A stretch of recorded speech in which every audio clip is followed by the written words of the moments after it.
Welcome to Soundbreaker. Today we're talking to Sophie Elizabeth Small. Sophie, welcome to the show, the Soundbreaker. She happened to be the COO, or Chief Operating Officer at Music Gateway. Um, Again, pleasure to have you. If you want to give us just a Thank quick you. introduction of yourself before we dive into it, and for our listeners who might be familiar with you or not familiar with Music Gateway, but we're going to talk about Music Gateway and how you got there, what got you all started, please. Sophie Small at Music Gateway, like you said. I'm really just passionate, kind of where music meets tech, and building out the operations of a business that does that. And particularly Music Gateway, I've been there for over 10 years now on the operations side, kind of working my way up the business as the business has grown as well. And in terms of Music Gateway, it's a platform and services company, music services company. So we have a kind of hybrid. So we've got a platform that allows you to distribute your music, get represented for sync licensing, mastering, various different services that an independent artist or label might need. And then we also have an in-house promotions team here that kind of deal with sort of strategic development and release strategies for artists, and that's across press, Spotify, digital, kind of anything that you can think of. We will run it in house for our artists. Great. Sophie, obviously you said something that always kind of, kind of rang a bell in my head, which is you said, I'm very passionate. So what really led you to be passionate about this? What really put you on the path? If we go back to your teenage years, was it mom, dad, or just inspired by a band or a relative, a friend? Something had to kind of put you on that path and say, you know what? This is where I want to be, the music business. I want to serve the business. I'm passionate. I Yeah, love it. I I want think to grow with it. yeah, I think music, like anyone or almost everyone that's in the music industry, has always been a part of my life. I was, classically trained, did all the stuff that you kind of do at school. We call them A levels here in the UK. But then I went off and did business just because I like to think that I'm a creative, but realistically, I'm actually just much more. I don't want to say creatives aren't business minded, but I'm very logical. I like to solve problems. You know, all kind of the opposite things of a creative. So whilst I tried to do that bit, it wasn't for me. And so for me, then being able to do the business of music was kind of the natural choice, because the classic kind of artist route wasn't going to be the one that I went down. So yeah, I went to I did a bit of law for a very very short period. Never fully trained, but definitely something I'm interested in, and obviously everything is an agreement in music, so it's massively helped in It that comes sense. very handy in the music And then business. yeah, It no, does. 100%. I do always say, when people say, "What should I do? I want to get into the music industry," I say, "Go and study law," because there's not one part of anything that an artist or creative does that shouldn't have an agreement in it. And if it doesn't have an agreement in it in the first place, they often end up getting themselves into trouble later down the line. So it's definitely, um, you know, an absolute in terms of what people should know. But yeah, and then I went into the live space and did some work with Festival Republic, which I loved. And then the tech stuff kind of fell into my hands when I turned up at Music Gateway, and we were just in the garage of the CEO's house at the time. It was a very small team, and then we've kind of built from there. And yeah, obviously loved what I do. Otherwise, I wouldn't have been here for so long. And the passion for kind of music and tech's grown with that journey as well. It's funny about law and the music, and I said it comes very handy. The music business, sometimes people think, it's an easy business to get into. Yeah, you just need some network. You got to love the music and just, bringing people together, distribution, but it's really, there's a lot more into it. And that's why a lot of people get themselves in trouble later on. Obviously, having a lawyer on retainer in the music business is very costly, Yeah. very costly. And I'm not saying it's cheap. No, it's not. Lawyers need to get paid. They went to school, and they're going to charge you what to create. And every deal, there's no one standard deal. You cannot say, okay, here's your template, go ahead and run with it. You might run with it for a very short distance, because every deal gonna dictate certain things, whether the artist owns the Yeah. masters or he doesn't, or somebody else write for him or wrote the lyrics or did the music, or has a partner who helped him write it, or there's a publishing company involved, or some of the stuff is really sampled, or there's so many things about this. The publishing itself is another world, then master ownership and all of that. So yes, Yeah. I mean, I Yeah. know there's I a know. lot of platforms, right? I'm sorry, go ahead. Sorry to cut you off. I was just No, no, a no, story no. kind of sprung to mind in that sense. I mean, ultimately, like, creating is a beautiful thing, and so having to, it's almost like doing a prenup before a marriage. It's not a conversation anyone kind of wants to have, because you don't want to think these things go wrong, and you just want to get in the studio and see if it flows, and what does that look like, what are we going to create. But yeah, if things happen, if money starts getting put on the table, then things do tend to change, and that's just very natural. So yeah, I think we've done it before, where we were doing a song placement. This is going back a few years ago now, and a client out in Asia really wanted the song. It was really good money, and we reached out to the writers, and then all of a sudden they can't agree on this, the splits, and one of them did more work than the other, and all of that stuff, because they just hadn't, they'd been in the studio, they'd written a great track, and then they'd fallen out, and they just hadn't had that conversation early doors. It all worked out okay in the end. When we pointed out that whatever percentage they were asking for of zero is zero, whereas if they can agree 50-50 with the fees that we were getting, then they might get something a little bit more than zero. So it was fine, but it's never easy, and when that happens, and it's much easier to just agree straight away early doors, and just make that process a whole lot easier. Hmm. Um, Talking about Music Gateway, Hmm. I love what you guys do. I seen the platform and your website and all of that. I kind of, what's your opinion on, as you see, and everybody knows it, there's not a lot of talk on it, but there is some, that the shift that's happening now in the music business, the revenue, where the streaming, it's not the streaming platform's fault. No, I mean, platforms, they were created, they created a boom, they created a great music economy for 20 something years, Hmm. and created new jobs and new opportunities and new reach, a reach that we'll never dream of, places in the world that your music being played, and brought in a lot of new fans, eliminated certain things that was happening in the physical business, bootlegging and all of that.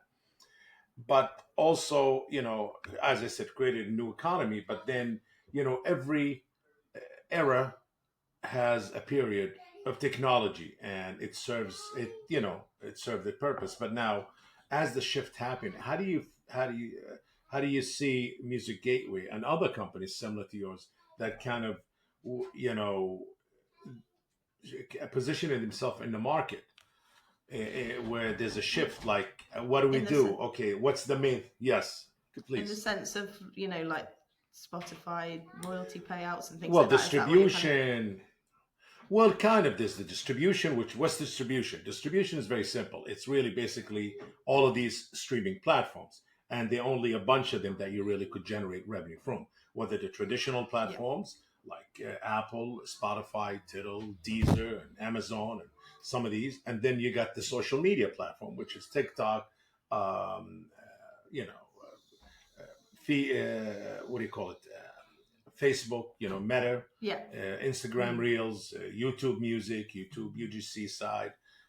These some of the platforms that really kind of bring in the higher revenue, even more than the streaming platforms, I would say. Yeah. The traditional streaming. But that there's a shift there, and we all seeing it happening, but we don't know where that shift is going. Will be, I think, more platforms similar to TikTok, but it will be, I call it, tech, a platform where they're going to be on steroids, tech steroids. Like, let's say Yeah. Sora 2 will be one. I think it'll be open to the public for free, and you'll have AI music generated, you have AI video generated, you have a virtual world there where you can create, share, innovate, and participate, and listen to other people's music and be part of their music and make your own changes on it. You know. Yeah, I think it is really interesting. I think there's two. It depends on the question, because if the question is how are artists going to monetize, I think that's maybe different to where is the change going to be, because you could talk about Meta and YouTube. They've been around for years and years, and they'll continue to be around, and so there'll always be kind of those foundations. I think obviously in the music industry, there's a lot of talk about how artists monetize and how they can do that effectively, and obviously that's an ongoing issue, and that's an ongoing thing that everyone's dealing with in terms of the music industry. But there's a secondary issue, which is that music is hugely undervalued across the board.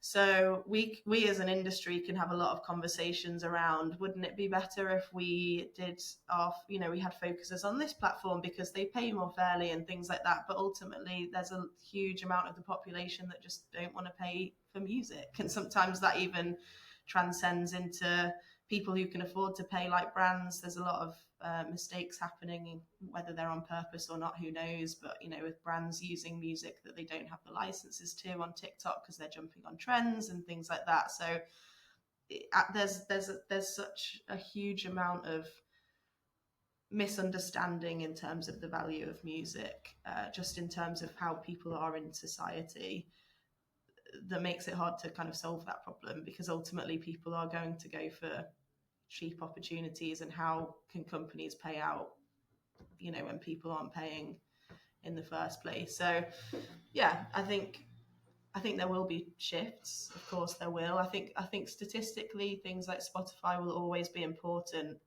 Whether the importance stops becoming, well, it's kind of already that way anyway, whether it stops becoming about royalty payouts and it's more to do with how you showcase yourself and what you've achieved, and talking about your audience and your numbers. But yeah, in terms of where it's going to go, I think right now it's still too difficult to say in terms of how big things like TikTok and stuff are. I think so, because you have to look at, like I said, us as an industry can speculate, but it's the early adopters within society that really are going to dictate where we go, because ultimately we need the ears, so we're going to go wherever the ears are. And I don't think that it's that clear where that's going to go yet, or what's going to happen obviously with AI and music use in AI and all of that sort of stuff. Well, I mean, as we see, the deals are being signed and how should I say, executed and done. The deals are already being done Yeah. with AI going to be part of the norm. You'll see.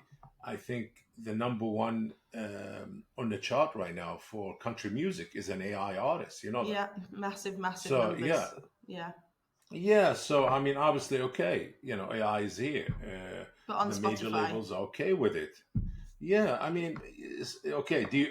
Does artists only make money? Is like Spotify the only platform they're gonna make money? No. No, not at all. That's Spotify what is I'm. what. Yeah, Yeah. yeah, yeah. So, but AI is here to stay, and AI is just another genre to me. It's like having watching anime. What's anime? Computer generated content. Mm. Am I right or no? Yeah. So what's the difference between that and between AI? To me, both are the same. It's just a matter of accepting, the fact. Yeah, there is. You could create AI artists. You can create that, but it doesn't mean people don't want to go to concerts and go to venues and hear live music, and people want to go play in the studio and record a song or write something. No, absolutely.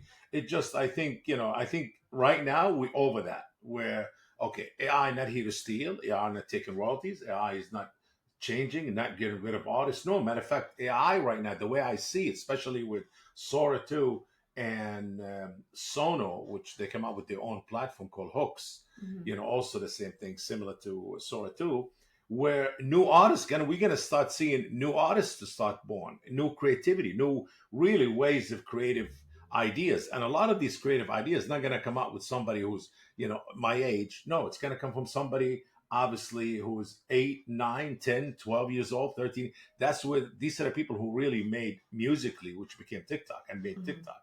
And then everybody followed. And a lot of these young kids, they don't look to press and play. They really don't. That's why a lot of the numbers on the streaming platforms are pretty much down. Yeah, well, You you look know, at why? just on the flip They're side of down big that. time, Yeah, massive. Yeah. on the flip side of that, obviously you have AI content, and then you also have the K-pop Demon Hunters phenomenon, which is real people, but it's animated. It's an animated band. So, do people want to go to the gigs? You know, if they're happy to buy into that sort of thing as well. I think it's a very, very interesting space right now, and how audiences are engaging and what they're choosing to buy into is yeah, it's there's a lot to watch and pay Listen, attention to. what I bought in many years ago, the kids not gonna buy into. Every generation, it has their own things. You know, we cannot force it. We'll have it there available for them to use and to listen and to learn from and to maybe create their own innovative ways in it. But to me, the business is we need, as you said, we need to go where the audience of the ears are, but you got to follow also the younger people. These are the ones who really make hits and create, and they're the one who follow. You know, they're the biggest fans, obviously. Mm. And yes, and I would say, they always looking for tools. And one thing they want, and I would say, I wish the music business kind of paid more attention to it, the experience. Yeah, They really did a kind of poor job in that. And that's really what creates everything, we the talk about experience at the that. end of the day. We talk about that so much with our artists because Yes, the there is an experience. obsession. There is an obsession with numbers now, but numbers don't always mean, you know, they might make you feel good. We call them vanity metrics in the office. You know, when someone is really, you know, hyper obsessed with getting to a certain number, but it's not about the number. It's about, you know, how the quality of the numbers that you're getting, especially as a business. Um, and yeah, you see that so much with artists who are, yeah, quite obsessed with hitting a certain milestone, but they don't really know why that's the milestone that they want to hit, or what that will actually do for them if they hit that milestone.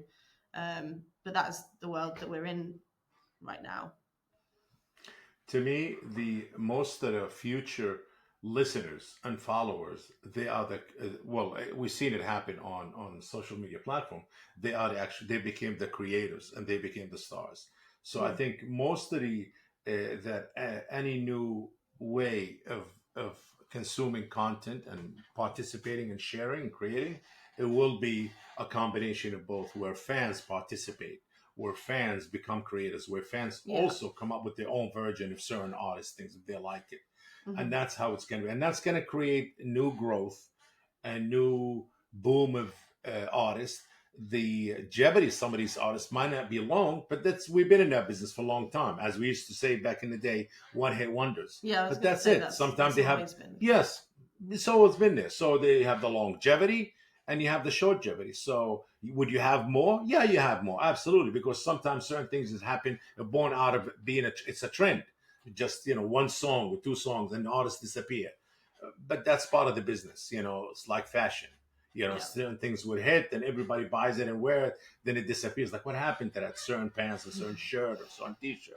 Yes, but I like what you guys do, and it seems like when Gateway, what do you guys set up? You didn't just focus on distribution. You focus on other essentials that that allows you to adopt new ways of distribution in the future that we're transitioning into. That's happening right now. So because you beside mastering, management, publishing, you guys do sync licensing, which is really going to play a big role in the future coming, because Yeah, definitely. not just yes, absolutely. Sure, there'll be AI content created always, and it's going to absolutely look beautiful, but certain people want more authenticity, they want more feeling to it, they want real music and real things that could be integrated into their project, whether it's for a commercial or for a film or for certain, there's always that. You cannot take that away. There's always will be that, like I was watching, it's called, what is it called? There's a big studio just opened up, I think, in New York City recently, something house, and I was just looking at their platform, beautiful studio, and somebody said, "Hey, they invested so much money, it's the wrong time." I'm like, really, might be, but you know what? There's always people who want to go. They want to record. They want to play. Certain artists, a certain management, a certain label will invest the money. They see it. So I think we cannot eliminate that because that's always needed, needs to be there. Because in the end of the day, AI and all of these beautiful technology that we created as a humans, it really was based on what human created. It wasn't based on some kind of another AI creation. No, it was based on human creativity. And I would always give human number one creativity Mm. because it's based on not just ideas, it's based on emotions, on experience. And that's what the music business is all about, emotions, you know. Yeah, 100%. And yes, yeah. So yes, I like what you guys doing at Gateway. So it allows you to shift because of the services that you're providing, and how do you, I would say, kind of build your whole infrastructure. Yeah, so I mean, we've done a few transitions. We're, an independent business. Obviously, a lot of competitors or other distributors that we work alongside have got huge, funding and things like that. We don't have that. But our goal has always been to have a platform that allows people to automate certain processes, that it should be simple and should be accessible, like distribution. We still have, human beings behind the screens checking that we're, letting things through that are, real music, or, if it's AI, it's within the realms of what we feel comfortable releasing. But then we also have the in-house teams that do, I don't want to call them proper services, as in the automated services aren't, but they're very kind of old school, because we do feel like they have to be with certain automations within the platform. So the sync team, they do a combination. We have a huge catalogue of independent music that we represent. But then they also do in-house music supervision as well. So they'll, well, they did it 2 years ago, but we're allowed to talk about it now because it's that far down the line. But then a brand who have released a Nintendo Switch guitar, we did a bunch of clearances for them for various different territories, a mixture of major publishing labels and things like that, but also some catalogue of ours. And then the promo team is really hands-on, because we find, and I don't know if this is your experience, but a lot of people, you talk about the studio, you talk about the creative process, people do take quite a long time and a lot of care in that process. And then quite often in that independent space in between signing to a label or getting management and being, a hobbyist artist, they'll just release it, a week later when everything's ready. Yeah, I'll do it next week, or I'll do it in 4 weeks' time.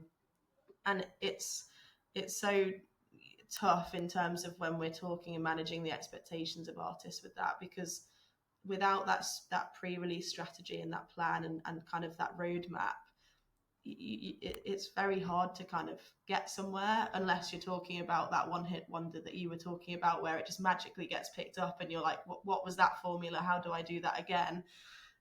So yeah, our promo team and our A&R team, quite often will sit with artists and labels and really build proper strategy around when are we releasing it, why are we releasing it, then what's coming next for you, what are we focusing on with this release, what's the goal, what are we focusing on for the next release, are we building across same platforms, or do we feel like something's got much more TikTok appeal, whereas this should be more about press and raising your general profile and stuff. So that is very bespoke and hands-on. Amazing. How big is the catalog that you guys handle?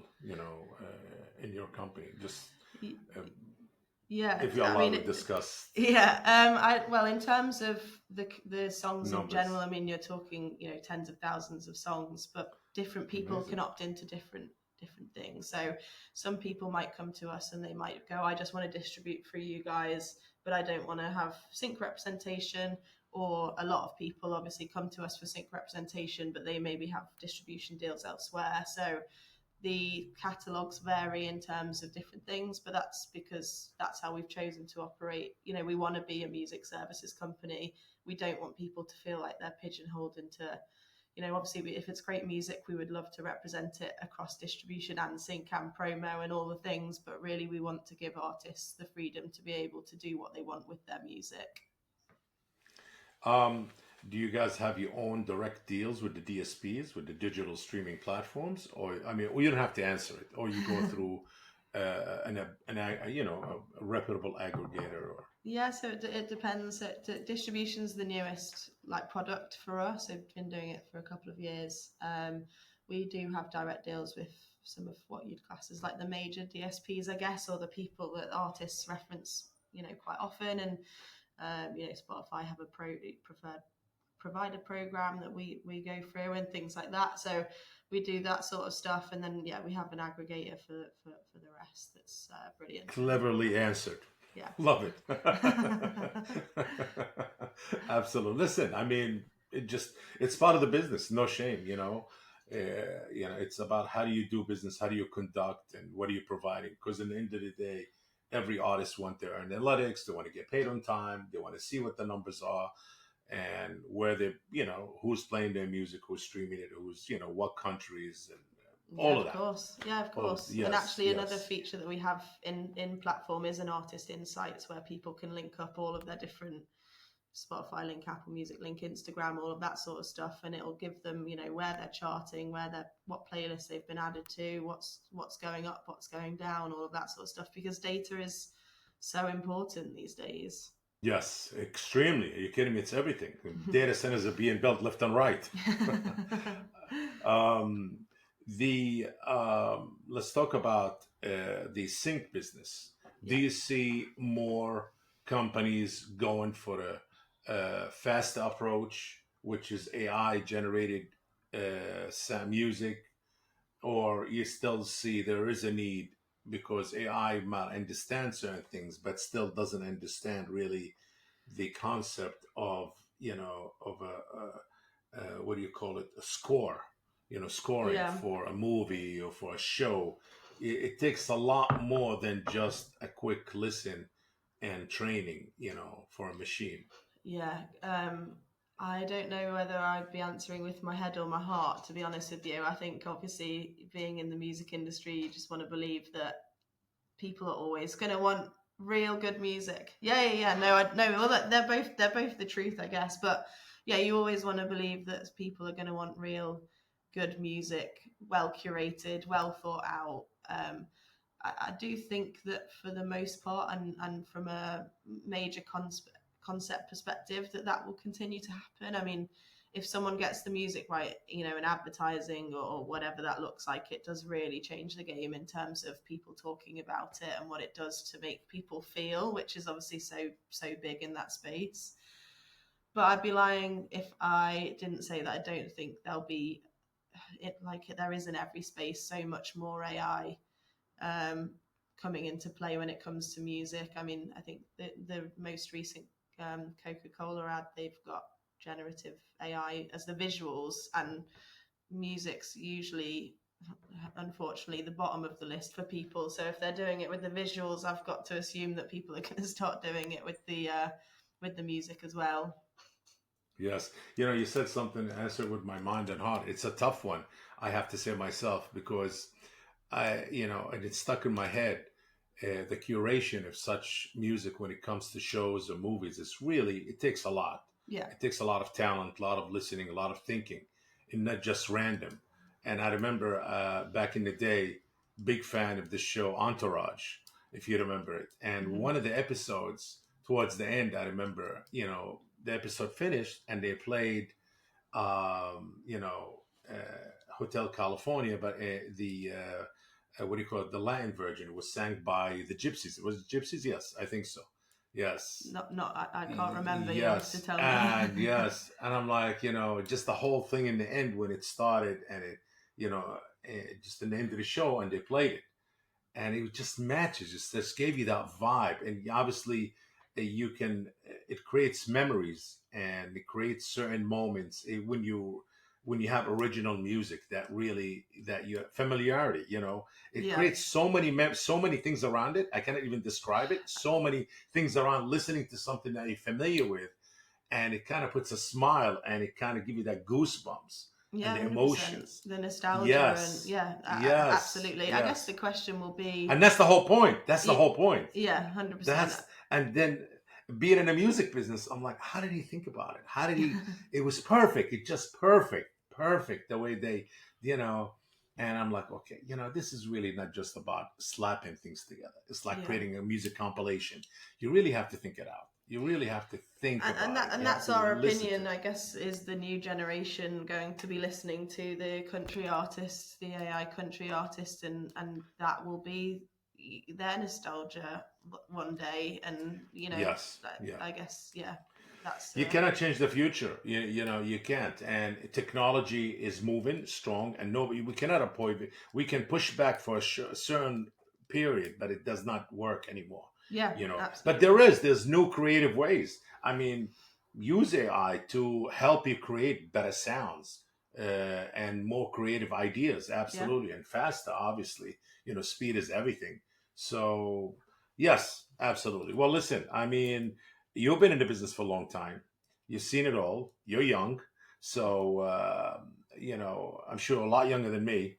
But your ideas are, I would say, original, and also might go with the younger trends, which is great.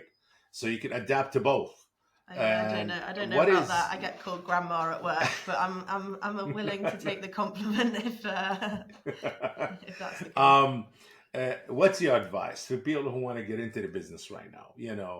Is it the right time? Is this always the right time? Or, say, hey, I want to be in the business. They're inspired by this interview. Other younger women or girls seen Sophia in this interview. It's like she's the, chief operating officer at a company. She's so inspiring. She's so positive.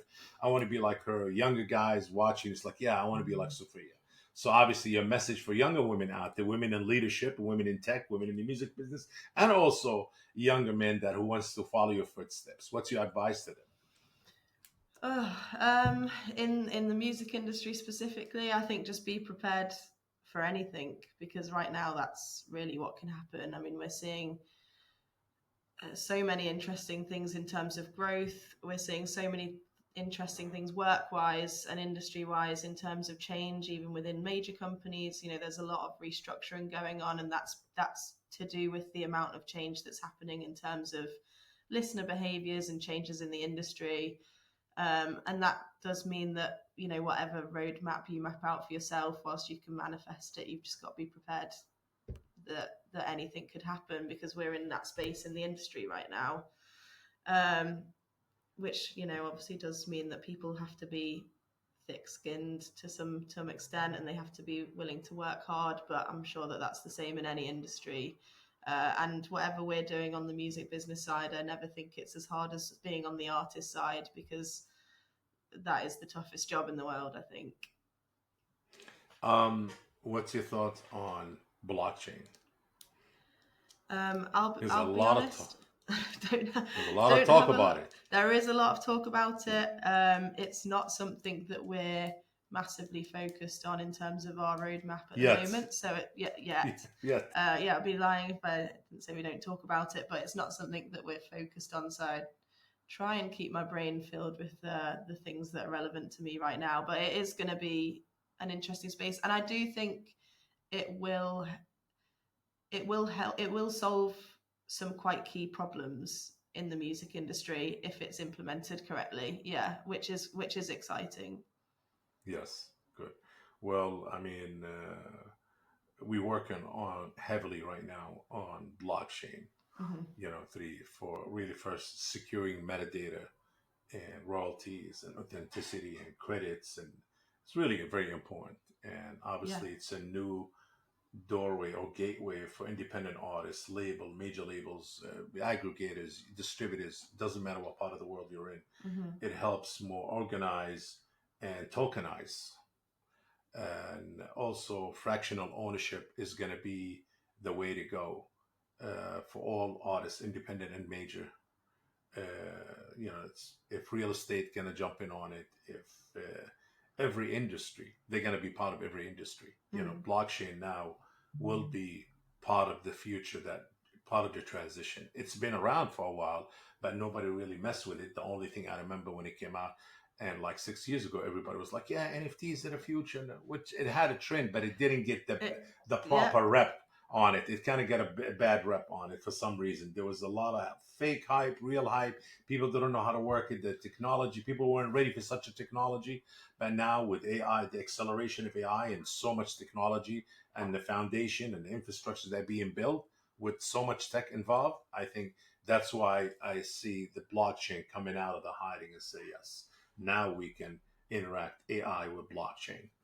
Yeah, no, it is Yeah. interesting, and you're right. There was a space where NFT hype was very real, and we were involved in that a little bit in terms of how do you maximize that from a promotional aspect and monetization for artists and things like that, which I think is why on the blockchains thing, I know that it's going to be big, but it has, like you said, it's been 6 years and there's still a lot of development to go, and it solves a lot of problems for the whole music industry, which how fast do people want to solve those problems, I guess, Absolutely. is how quickly it'll Well, grow. yes. Well, Sophie Elizabeth Smith Small, pleasure having you on the show. And if somebody want to get a hold of you, I think they can get a hold of you through musicgateway.com. Yeah, They can absolutely. reach out to you there, or LinkedIn, like the same way I reach out to you and we came across each other. Yeah. Any other way that you want to mention to our viewers and listeners? Yeah, no, LinkedIn and Music Gateway are definitely the way to reach me, and happy to connect with anyone who wants to chat, especially any women who are interested in getting into music and want to talk about that. Love to champion women in music. Yes, for all the women out there who inspired by Sophie or others and want to be part of the music business, she's open for a pep talk, for direction, for help you, take the right and proper steps. So you can reach out to her through musicgateway.com or LinkedIn. Again, it was a pleasure having you on the show. I truly enjoyed it. You're a true inspiration for upcoming younger generations, and love what you guys doing. Thanks, Rob. Appreciate the time. Yes, my pleasure, and the best of luck. Pleasure having you. Thank you very much. My pleasure. If you enjoyed today's episode, make sure to share the Soundbreaker podcast. And if you are joining us on YouTube, please like this video and subscribe to the channel. Until next time.